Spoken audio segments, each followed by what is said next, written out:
dari godaan syaitan yang terkutuk. Bismillahirrahmanirrahim, dengan nama Allah yang Maha Pengasih lagi Maha Penyayang. Surah Al-Alaq. Surah ini diturunkan di kota Mekah, Makkiyah. Inilah surah yang pertama kali turun wahyu yang Allah turunkan kepada Nabi Muhammad sallallahu alaihi wasallam melalui malaikat Jibril di Gua Hira. Tepatnya ayat yang pertama sampai ayat yang kelima. Jumlah ayatnya ada 19 ayat.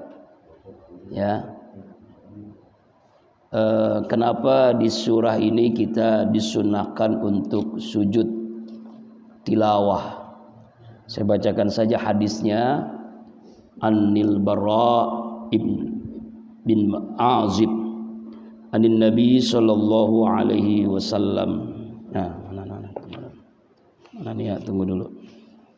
Maaf, an Abi Hurairah radhiyallahu an.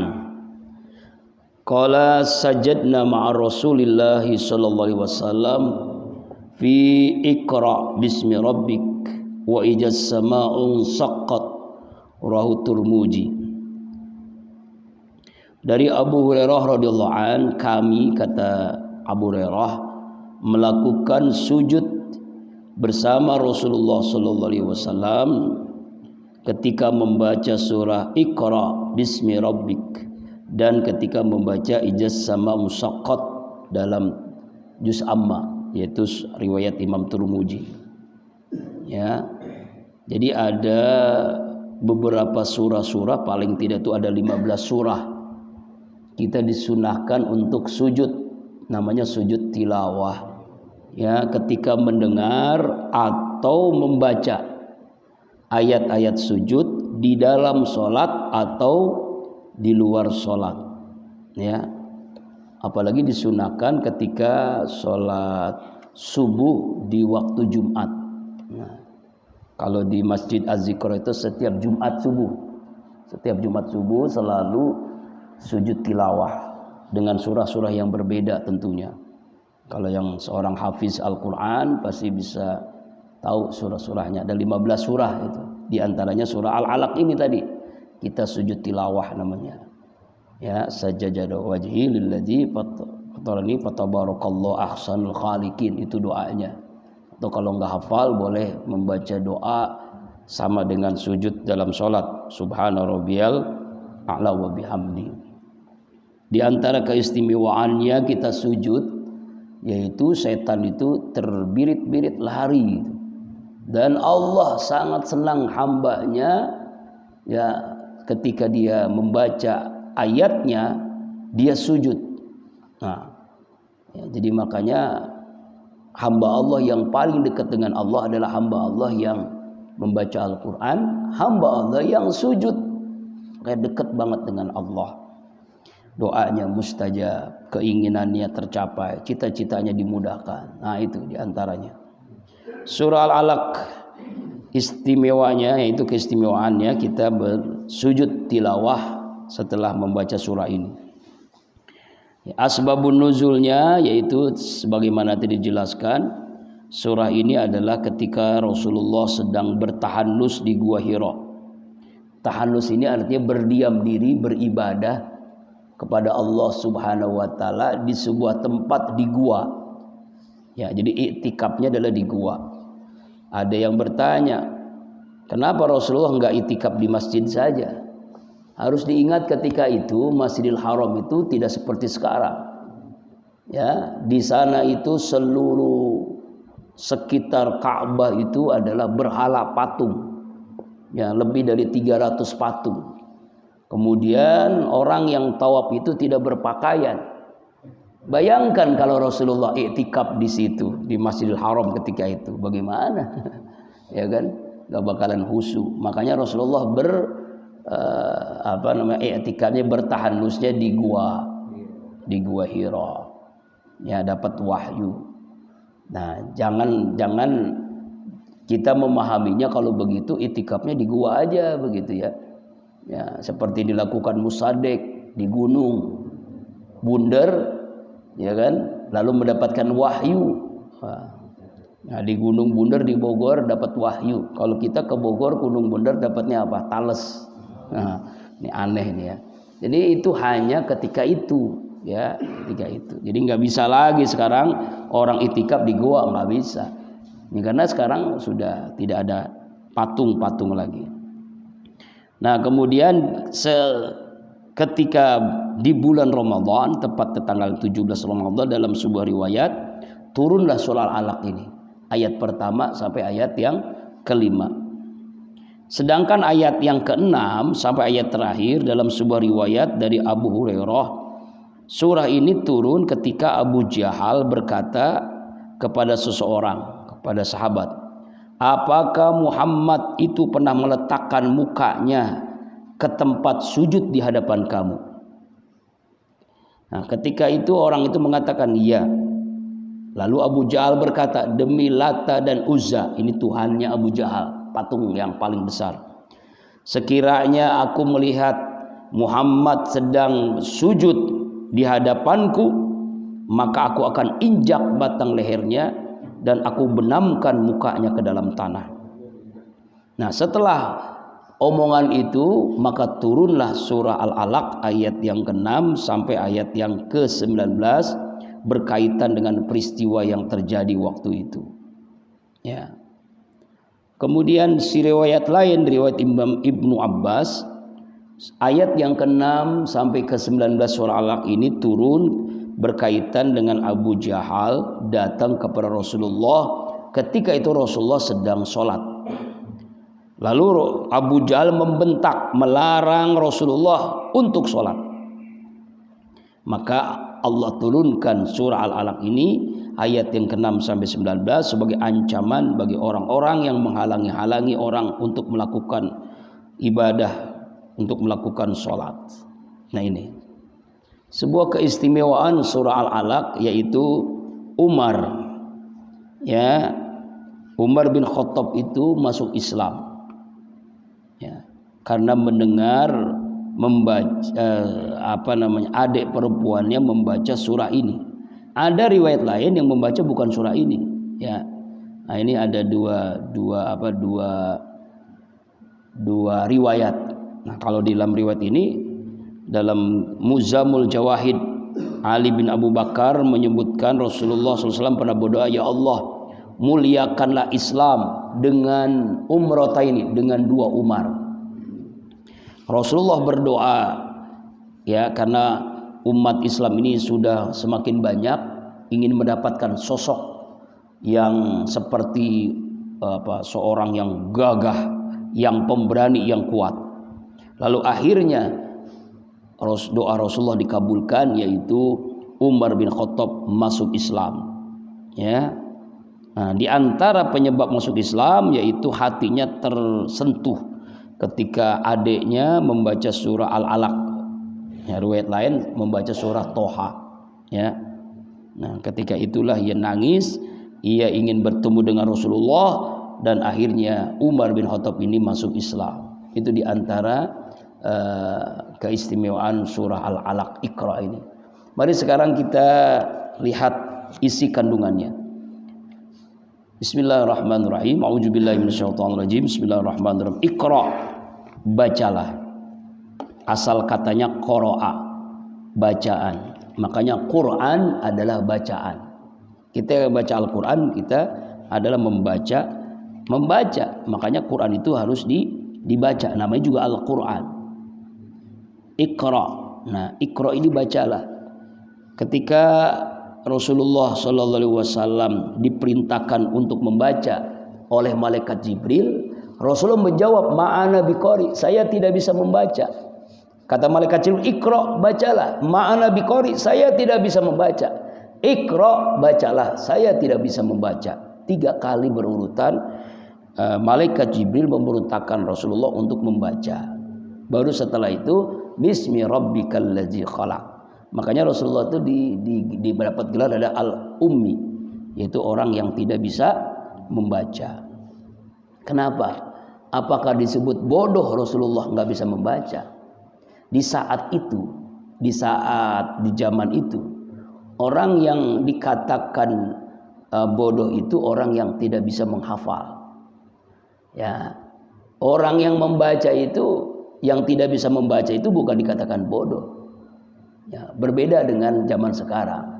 Kenapa? Karena waktu itu yang ditekankan adalah orang yang cerdas itu orang yang hafalannya banyak. Itu orang yang cerdas. Ketika itu di saat itu. Kalau sekarang kan orang yang banyak membaca, begitu ya. Nah, kemudian di riwayat lain yang dimaksud dengan Iqra di sini bacalah bukan hanya membaca Al-Qur'an, tapi membaca diri, membaca alam, membaca keadaan. Nah, itu dikatakan Iqra. Maka sampai 3 kali. Bacalah, baca diri, bacalah, baca keadaan, ya bacalah, baca alam ini, keadaan sekitar. Bagaimana keadaan orang-orang di sekitar Mekah waktu itu yang semuanya beribadah menyembah patung di depan Ka'bah, bukan menyembah Allah. Makanya sampai 3 kali malaikat Jibril mengatakan Iqra. Nah, kemudian juga ada yang menjelaskan bahwa Iqra ini kenapa pertama kali turun ini Allah perintahkan untuk membaca. Bukan Allah perintahkan untuk sholat, bukan Allah perintahkan untuk zakat, untuk haji, untuk infak, bukan, tapi diperintahkan untuk membaca. Inilah kenapa Rasulullah mengatakan thalabul ilmi faridatun, ya, minal muslim wal muslimat. Menuntut ilmu itu wajib bagi laki-laki, muslim laki-laki dan muslim perempuan. Karena untuk menentukan ibadah kita itu benar atau tidaknya, sah atau tidaknya, setelah kita mengaji, setelah kita menuntut ilmu. Makanya Allah perintahkan Iqra, bacalah. Ngaji dulu, nuntut ilmu dulu, baru kita beribadah. Karena ibadah tanpa ilmu itu mardudatun la tuqbalu, ditolak, nggak diterima. Nah, inilah pentingnya kita membaca, ngaji dulu. Dengan kita mengaji, kita paham. Dengan paham, maka ibadah kita pun diterima oleh Allah karena pemahaman yang kita peroleh lewat mengaji. Iqra. Tapi Iqra-nya bagaimana? Bismi rabbikal ladzi khalaq, dengan menyebut nama Tuhanmu Allah yang telah menciptakan. Ya, yang telah menciptakan. Ya. Jadi menyebutnya, bacanya dengan menyebut nama Allah. Jadi membacanya itu harus dengan menyebut nama Allah, ya, bukan dengan menyebut nama yang lainnya. Ya, kenapa? Karena itulah pentingnya kita meluruskan niat kita dalam mengaji, dalam belajar, ya kan? Kan ada orang yang 5 orang ini tidak akan celaka, ya. Ya, kun aliman. Yang pertama, jadilah orang yang alim, pengajar, guru. Tidak mampu, au muta'alliman, jadilah kalian menjadi murid yang mengaji, yang belajar.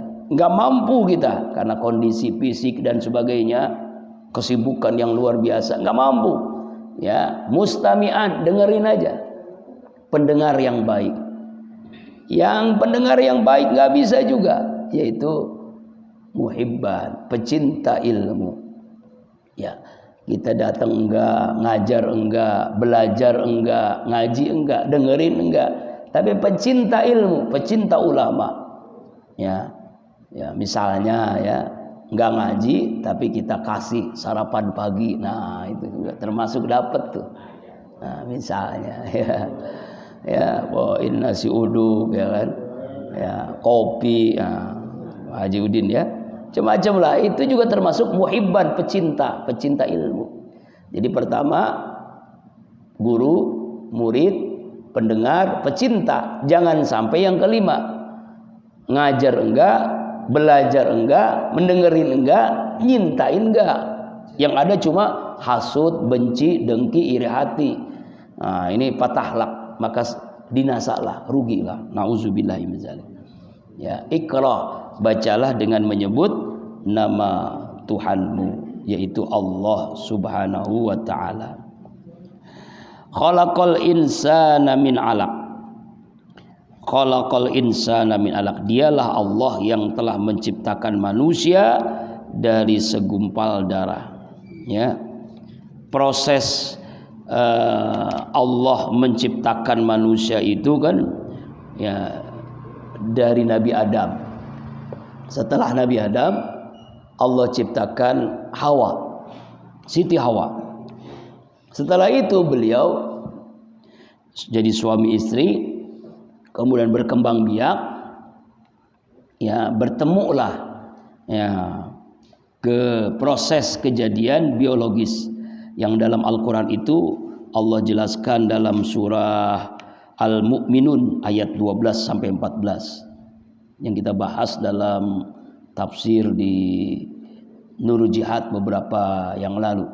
Walaqad khalaqna insana min sulalatin min tin summa jalnahu nutfatan fi qararim makin summa khalaqnal nutfatan 'alaqatan faqnal 'alaqata mudghah faqnal mudghata izaman faqasna izama lahma summa ansha'nahu khalqan akhar fatabarakallahu ahsanul khaliqin. Kami Allah telah menciptakan manusia dari saripati tanah. Kemudian dari saripati tanah itu tersimpan ya sperma ovum di rahim wanita. Setelah itu ya menjadi segumpal darah. Setelah segumpal darah menjadi segumpal daging. Setelah segumpal daging ya menjadi apa? Dibungkus dengan tulang izama lahma. Setelah dibungkus dengan tulang akhirnya dibungkus juga dengan daging izama lahma. Ya, jadi ada 5 tahapan Allah menciptakan manusia. Pertama adalah nutfah. Nutfah itu sperma dan ovum, laki-laki dan perempuan. Mengumpal menjadi di rahim seorang ibu, lalu menggumpal jadi segumpal alaqah darah. Setelah itu mudghah daging. Ya, selama 40 hari. Ya, selama 4 bulan ditiupkan ruh. Ya izamal lahma, tulang dan daging. Nah ini proses Allah ciptakan manusia. Ya, jadi Allah yang menciptakan manusia. Ya. Summa khalaqnal insana min 'alaq. Iqra, bacalah. Wa rabbukal akram, Tuhanmu yang maha akram, yang paling mulia. Jadi Allah menjelaskan di ayat yang ketiga ini, kita diperintahkan membaca lagi. Ya. Jadi yang pertama kita membaca, yang kedua disuruh baca lagi. Nah kan tuh diulang lagi kita. Nah itulah yang diperintahkan. Kenapa Rasulullah sampai ma'ana biqari, saya tidak bisa membaca. Ma'ana biqari, saya tidak membaca. Ma'ana biqari, saya tidak bisa membaca. Iqra, bacalah. Dialah Allah Tuhanmu yang maha paling mulia, yang maha pemurah. Jadi artinya adalah dalam ayat ini Allah perintahkan kita untuk membaca, diulang lagi. Maksudnya bukan hanya membaca, tapi membaca berulang-ulang. Prosesnya berulang-ulang. Ya, makanya dalam Al-Quran itu kan pertama kita baca qiraah. Setelah qiraah ya namanya tadabbur, ya pemahaman, memahami. Setelah pemahaman, perenungan, menghayati. Ya, setelah itu baru kita amalkan. Nah, lalu setelah itu kita sebarluaskan. Ya, makanya ada namanya tahsin, kemudian tahfiz, kemudian tafsir, ya tadabbur, ya itu. Ya itu. Ya, itu proses tuh. Enggak ujuk-ujuk, ya. Jadi bacalah ya Allah yang maha pemurah, Allah yang maha pemurah. Nah, yang kemarin ya kita ke silaturahim ke Kiai Mufassir, Buya Mufassir itu seorang ulama yang benar-benar apa ya, udah dekat sama Allahnya ya mungkin lebih dibandingkan kita gitu ya. Prosesnya mendapatkan hikmah-hikmah yang dia sampaikan itu kan enggak ujuk-ujuk. Ya. Kalau makan enggak pernah kayak kita, yang ditanam, yang di sumurnya gitu, yang diminum dari yang di sumurnya. Enggak mau minum-minum yang begitu, makan makanan gitu enggak mau. Jadi kalau dia kondangan dia enggak makan. Allah. Kemudian hikmah-hikmahnya, seorang kalau hanya pedulinya hanya kepada Allah, maka semua orang peduli kepadanya. Kalau kita kepedulian kita full kepada Allah, maka semua orang akan memberikan kepada kita kepeduliannya. Cuma sayangnya kita nggak bisa megang handphone di situ ya. Nggak boleh Pak. Allah Akbar, nggak boleh situ handphone. Jadi nggak bisa ngerekam tuh hikmah-hikmahnya tuh ya Allah. Kalau ditulis direkam tuh bagus banget tuh hikmah-hikmahnya. Banyak ya. Doanya luar biasa ya. Masya Allah, tabarakallah. Tidak butuh dunia, tapi dunia tunduk kepadanya. Allah Akbar. Jadi sekali-kali nanti kita jamaah Ar-Ridha itu silaturahim ke sana begitu ya. Ya, insya Allah ya. Tapi pakai mobil-mobil kecil sebab pesantrennya tempatnya itu tidak bisa dimasuki oleh bis-bis, nggak mungkin ya. Harus mobil kecil yang begini pribadi, berapa mobil gitu. Kita silaturahim lagi ke sana. Meraih hikmah-hikmah ibadah ya, dan juga bisa minta doa. Ya, ada yang dipegangin kepalanya. Ya, Pak Haji Rusmana, Pak Haji Ujang dipegangin kepalanya ya. Didoain, ditiup. Allah Akbar, walillahil hamd. Ya, insyaallah ya, mudah-mudahan kita semua bisa silaturahim lagi, masya Allah. Jadi kalau bertemu beliau itu ingatnya akhirat aja gitu. Ingatnya akhirat aja, nggak ingat dunia ya. Allah Akbar. Kalau almarhum Ustaz Arifin itu kalau dapat nasihat beliau itu nangis dari awal sampai akhir, nangis terus. Dengerin dan nangis. Ya Allah, itu karena hatinya bersih, sama-sama bersih kan, jadi ketemunya sama Allah. Ya Allah Akbar. Mudah-mudahan Allah panjangkan umurnya, usianya ya. Ya, jarang ulama seperti itu, udah jarang udah. Mungkin satu-satunya kali ya yang kayak dia gitu ya. Jarang lah, mungkin ada wallahu alam. Yang di Banten, di Jawa Barat jarang kayak begitu. Ya kiai yang hanya di rumah aja, nggak kemana-mana. Kalau kemana pun terpaksa. Nah, dia cerita itu waktu itu ada yang terpaksa karena ada yang sakit kan. Ada yang sakit, pohon Buya ke rumah. Nah akhirnya dia ke rumah juga, datang juga tuh ke rumah. Dia datang, Buya datang karena sakit kan, terpaksa sakit datang. Nah dia datang itu Sohibul Baitnya ngasih hadiah 200 juta. Buya pulang kasih lagi 1 miliar. Masya Allah, itu gara-gara saya keluar gitu ya. Nggak keluar orang pada ngasih duit, saya keluar ngasih duitnya lebih gede lagi 1,2 M. Itu saking senangnya orang itu sembuh, saking senangnya itu orang kaya tadi datangnya Buya itu sudah senang banget ya. Allah Akbar, Masya Allah. Kan jarang seorang Buya itu datang ke tempat seorang ya kalau nggak dibutuhkan. Dia itu hanya di rumah terus, Masya Allah. Kalau sholat Jumat datang jam 10 udah kesiangan ya. Jam 10 hari Jumat datang ke masjid udah siang, kata udah kesiangan, udah terlambat. Kalau kita Masya Allah, barakallah. Pak RT insya Allah jam 10 udah datang ke masjid nanti. Ya Pak ya. Nah, beliau itu hikmahnya luar. Nah, itu melalui apa itu? Melalui ikra dia. Ikranya sudah beda dengan kita namanya. Tahapan-tahapannya itu beda. Ilmu yang diberikan Allah pun beda. Karena prosesnya panjang, nggak ujuk-ujuk. Ya, nggak ujuk-ujuk. Jadi keimanannya, ibadahnya, ya Allah. Ya Allah, ya Rabbana. Masya Allah. Itu amplop, yang ngasih amplop sekian puluh orang gitu ya. Kalau satu amplop 50.000 aja udah ketahuan gitu. Dan luar biasanya itu katanya nih, saya dapat cerita pagi-pagi kan sampai siang sampai sore itu banyak banget umat yang ngasih amplopnya sore hari udah nggak ada.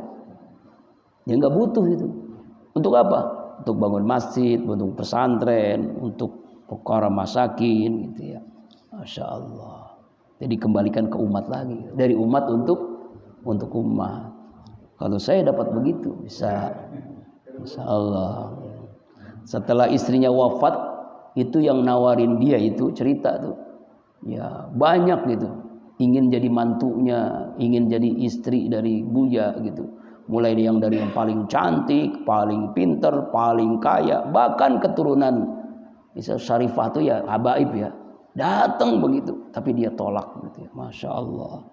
Allah Akbar. Karena ingin mencari yang benar-benar solehah itu. Masya Allah. Allah Akbar. Jadi nawarin semua ya. Ingin sehat ditawarin. Malah dokternya datang. Allah Akbar.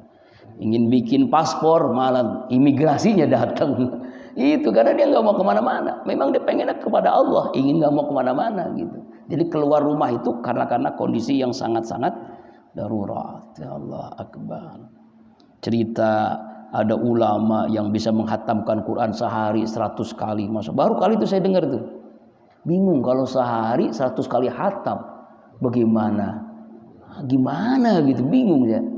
Imam yang saya tahu aja baru Imam Syafi'i. Tingkatan ilmu Imam Syafi'i itu bulan Ramadan hatam Quran itu 60 kali. Selama Ramadan. Jadi paginya, siangnya 1 kali, malamnya 1 kali. Nah kemarin Buya Mufasin menjelaskan ada ulama waliullah yang hatam Quran sehari 100 kali. Itu bacanya bingung saya. Saya baca sehari sejuz aja itu Masya Allah beratnya luar biasa Pak. Berat luar biasa. Al-Ikhlas kali ya. Kalau Al-Ikhlas benar kali. Tapi kalau masa 100 kali hatam gimana caranya. Mungkin begitu kali Al-Ikhlas kali ya. Mungkin Al-Ikhlas gitu. Bingung saya juga. Itulah ilmunya udah di tingkatan apa? Waliullah lah. Kita nggak bisa nyambung gitu ya. Nggak nyambung ilmunya itu kan. Apa? Tapi kayaknya nggak mungkin kalau Al-Ikhlas mah. Pasti Al-Fatihah sampai An-Nas ya. 30 juz. Tapi bacanya itu bagaimana gitu. Nggak tidur kali. Sama kayak Imam Abu Hanifah itu 40 tahun nggak tidur malam. Nggak tidur ya. Masya Allah. Kan bingung kita. Dia itu sholat subuh, wudu, sholat maghrib. Jadi nggak pernah batal tuh. Imam Syafi'i 40 tahun. Sholat subuhnya, wudu, sholat maghrib. Jadi nggak pernah pipis berarti ya. Bayangin tuh. Masya Allah. Luar biasa ya ulama-ulama itu ya Allah. Nah kembali ayat yang berikutnya. Allazi 'allama bil qalam. Dialah Allah yang mengajarkan manusia dengan kalam. Nah ini dengan pena nih. Nah makanya pentingnya ini luar biasa nih. Allah subhanahu wa ta'ala setelah kita perintahkan untuk membaca, sekarang menulis. Kita menulis, ya menulis. Makanya kita bisa membaca karena ada tulisan. Karena ada tulisan. Itu kan sejarah khot Al-Quran. Kali Al-Quran itu kan panjang, itu lama gitu ya. Ya Al-Quran itu ya. Jadi dengan tulisan. Ya, makanya kita belajar setelah membaca, belajar menulis. Jadi tidak terpisahkan antara ilmu melalui bacaan dan tulisan. Allamal insana ma lam ya'lam. Dialah Allah yang mengajarkan manusia apa-apa yang tidak diketahui. Ya. Jadi makanya ada ilmu lewat proses belajar, ada ilmu lewat yang disebut dengan ilmu laduni. Mungkin Buya Mufasir itu dapat ilmunya laduni. Tapi memang dulunya juga dia belajar. Dulu kan alumni Gontor juga. Ya kan, alumni Gontor, pesantren dan sebagainya. Ya. Nah, tapi ada ilmu yang lewat perenungan, kedekatan seorang hamba kepada Allah. Dalam Al-Quran itu yu'til hikmata may yasha wa may yu'tal hikmah faqad utiya khairan katsira. Allah berikan hikmah kepada hambanya yang Allah kehendaki. Nah, Rasulullah itu bertahanus di Gua Hira. Ya kan, pasti Allah berikan ilmu yang Allah ajarkan langsung. Yang itu disebut kalau orang pesantren namanya ilmu laduni. Nah, ilmu ini hanya diberikan kepada hambanya yang Allah kehendaki. Dan itu diberikan kepada hamba Allah yang sungguh-sungguh bertakwa kepada Allah. Ya, wa may yatawakkal Allah memberikan ilmu lewat proses ketakwaan kepadanya. Ya, makanya ada doa yang diajarkan ulama, Allahumma alimni min ladunka ilman. Ya Allah, karuniakan kepada hamba ilmu dari sisimu, dari sisi Allah. Nah, itu namanya. Ya, kita ingin ilmu dari sisi Allah. Nah, inilah ilmu laduni. Allamal insana ma lam ya'lam. Allah, dialah Allah yang mengajar ke manusia ya apa-apa yang tidak tahu. Kalla innal insana layatgha. Kalla, sudah jangan begitu. Hati-hatilah, ketahuilah boleh. Jadi terkala ini bisa terjemahkan sudahlah jangan begitu. Boleh diterjemahkan hati-hatilah. Boleh juga diterjemahkan ketahuilah. Innal insana layatgha, sesungguhnya manusia itu layatgha, melampaui batas. Ya, kezaliman yang sudah luar biasa. Ya. Jadi melampaui batas, keterlaluan. Nah, kalau almarhum Ki Haji Husin dulu, layatgha ini menerjemahkan bangkawara. Nah, itu apa itu bangkawara? Udah keterlaluan ya. Kezalimannya sudah terlalu begitu ya. Kalau Bang Haji Roma terlalu, wah ini terlalu. Jadi kesewenangan, kezaliman, durhakanya kepada Allah itu sudah keterlaluan. Padahal Allah yang memberikan rezeki, tapi dia menyembah setan, menyembah patung, menyembah harta, menyembah jabatannya. Allah yang menentukannya, tapi dia masih juga tidak bersyukur kepada Allah. La yatgha, inilah ya, orang yang sudah sangat zalim. Ya, kezalimannya sudah melampaui batas. Itu kezalim. Zalim kepada Allah, zalim kepada makhluk Allah, zalim kepada manusia, zalim kepada keluarga. La yatgha. Ar-rahahu stagna, karena dia merasa kaya, merasa cukup. Ya, merasa cukup. Kenapa? Karena dia tidak butuh lagi. Tidak butuh lagi ilmu, tidak butuh lagi pengetahuan. Ya, kenapa? Karena merasa cukup, merasa kaya. Ya, orang kalau sudah merasa, ini bahaya ini. Wa amma man bakhila wastagna, ya kan? Biasanya orang kalau sudah merasa cukup, ya merasa kaya, ya dia apa? Bakhila, kikir, pelit dan serakah. Itu. Karena merasa cukup kan, nggak butuh lagi dengan karunia Allah. Karena kayanya sudah tidak terhitung lagi, makanya dia bakhil dan dia serakah. Ini. Inna ila rabbikar ruj'a, sesungguhnya hanya kepada Tuhanmu lah Allah ar-ruj'a, tempat kembali.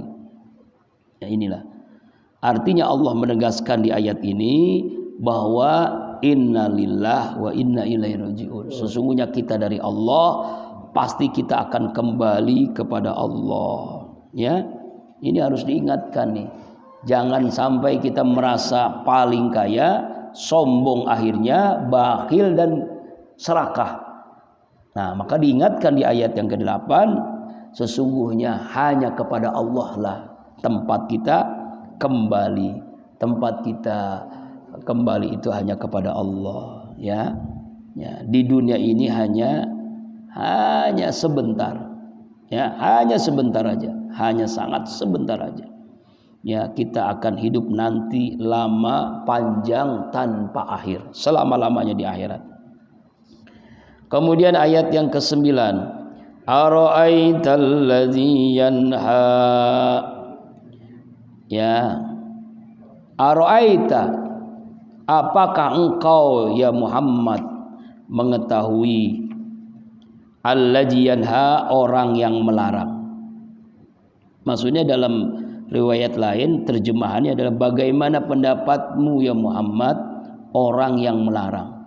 Maksudnya adalah di sini Abu Jahal yang melarang Rasulullah untuk melaksanakan sholat. Sebagaimana dalam sebuah hadis an Ibni Abbas qala Abu Jahal, la in ra'aitu Muhammadan yusalli indal Ka'bah la ata'anna ala unuki. Fabalagan Nabiya sallallahu alaihi wasallam faqala law fa'alahu la akhajatul malaika. Dari Ibnu Abbas ia berkata, Abu Jahal berkata, jika aku melihat Muhammad sholat di dekat Ka'bah, maka aku akan injak lehernya. Setelah ngomong begitu, kalimat itu sampai kepada Rasulullah. Rasulullah bersabda, jika ia melakukan itu, pasti malaikat mencekiknya. Nah, tuh kata Rasulullah Sallallahu Alaihi Wasallam. Siapa ini Abu Jahal? Abu Jahal ini sebenarnya bukan nama aslinya. Nama aslinya adalah Amr bin Hisam bin Mughfirah. Ya, nama gelar Abu Jahal karena diberikan ya saking ya dia memusuhi Rasulullah Shallallahu Alaihi Wasallam. Dialah orang yang paling benci kepada Rasulullah. Ya, dialah tokoh perang Badar. 15 tahun dia mengganggu Rasulullah Shallallahu Alaihi Wasallam.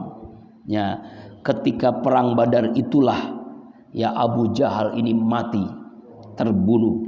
Ya, Abu Jahal ini adalah seorang yang ya kedudukannya tinggi, hartanya berlimpah ruah.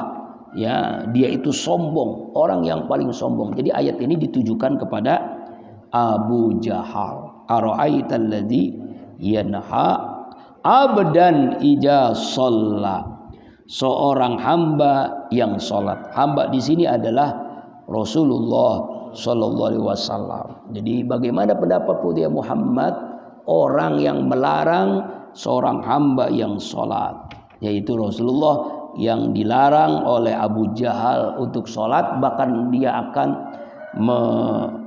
menginjak lehernya Rasulullah, dan itu nggak terjadi. Itu hanya ungkapan aja, nggak terjadi. Dan kenapa? Karena Abu Jahal ini mati ketika perang perang Badar. Sama seperti belum lama ini ada yang menghina Rasulullah, yang membuat karikatur kartun Nabi Muhammad SAW, ya dia mati ketabrak truk di orang Swedia tuh, matinya kebakar. Jadi nggak langsung mati, kebakar dulu dia, kebakar di mobilnya karena ketabrak truk ya besar di sebuah jalan tol di sana. Dia orang warga negara Swedia yang membuat karikatur, membuat wajah Rasulullah SAW dengan bentuk karikatur gitu. Ya, matinya mengenaskan. Nauzubillahi min dzalik. Ya. Nah ini ayat yang ke-10. Sekarang ayat yang ke-11. Ara'aita in kana 'alal huda. Ara'aita, bagaimana pendapatmu ya Muhammad? In kana 'alal huda, jika orang yang melarang itu dalam kebenaran. Artinya yang melarang sholat itu orang yang benar dalam jalan hidayah. Ya, kalau dia benar, pasti dia tidak akan melakukan itu. Ya kan? Au amara bittaqwa, atau orangnya itu adalah orang yang bertakwa kepada Allah, atau orang yang bertakwa. Ya, artinya orang itu nggak mungkin kan? Orang itu akan nggak mungkin melakukan itu.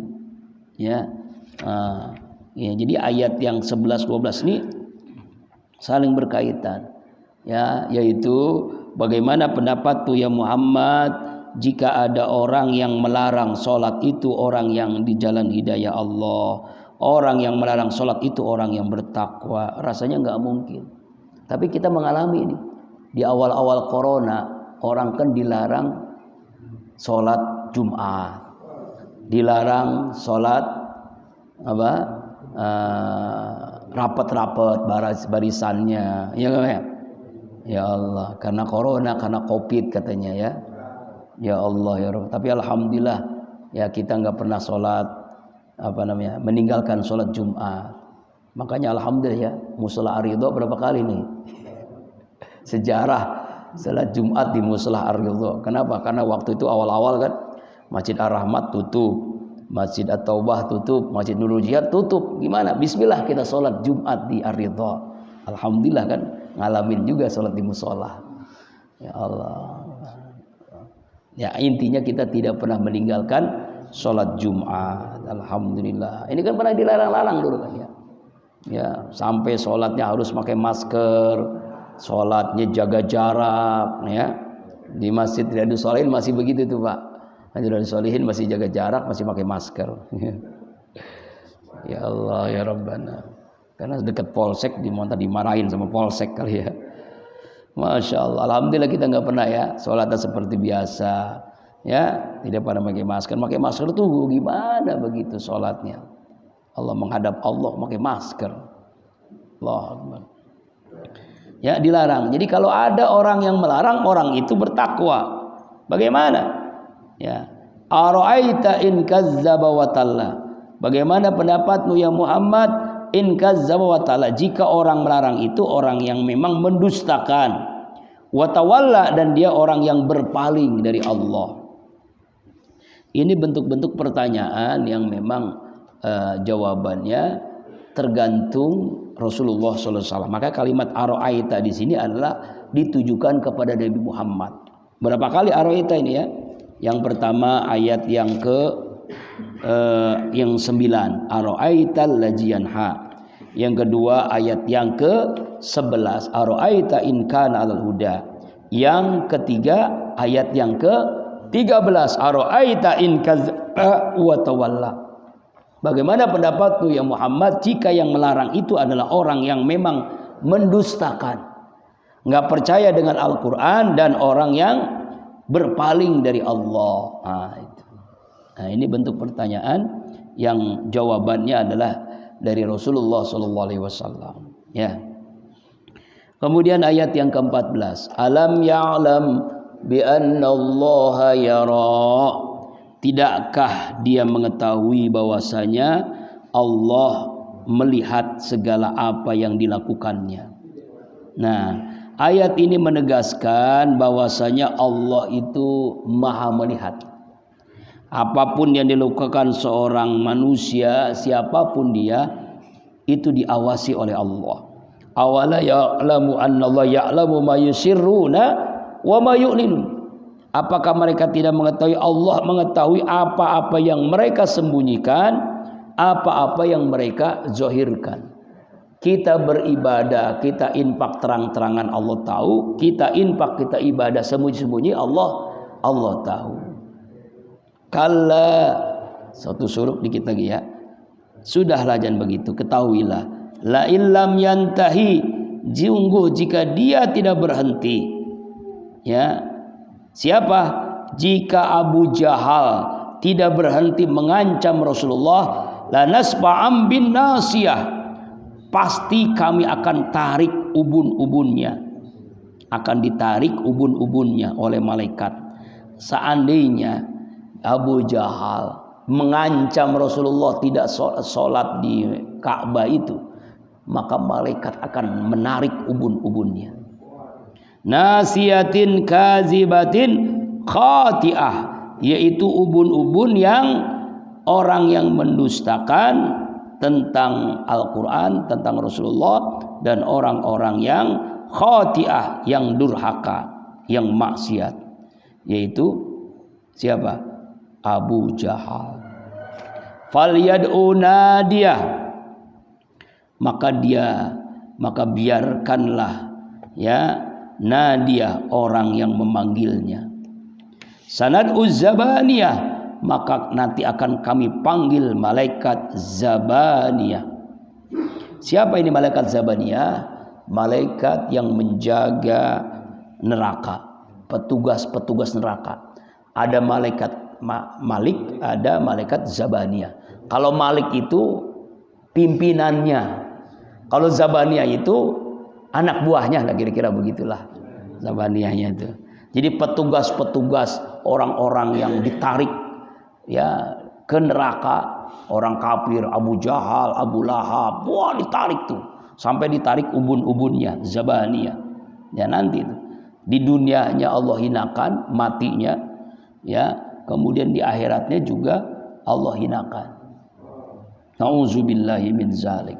Bahkan kalau belum lama ada video seorang yang melihat makamnya Abu Jahal, itu dari jarak ratusan meter sudah tercium bau busuknya. Sampai sekarang, padahal sudah 14 abad yang lalu. Ya, pemakaman Abu Jahal. Nauzubillahi min zalik. Sudah bau busuk. Ada perkampungan, maka di situ jarang orang, tuh nggak ada orang. Kenapa? Karena udah bau busuk. Bau busuk, wah, padahal udah ribuan tahun meninggalnya. Udah kelihatan ya. Yang terakhir, kalla, sekali-kali jangan begitu. La tuti'hu, janganlah kamu turuti dia. Ya, jangan kamu turuti dia. Maksudnya Rasulullah jangan kamu turuti apa yang disampaikan oleh Abu Jahal. Ya, jangan turuti. Jangan turuti. Wasjud, sujudlah. Ya, waqtarib, dan dekatkan dirimu kepada Allah. Sujudlah dan dekatkan dirimu kepada Allah. Jadi seorang hamba yarhamkumullah dekat kepada Allah dengan sujud. Wallahu a'lam bishawab. Inilah diantara uraian ringkas surah Al-Alaq ayat 1 sampai 19. Insyaallah Jumat depan surah At-Tin, Wat-Tini waz-Zaitun bi barakati wa karamati. Al-Fatihah.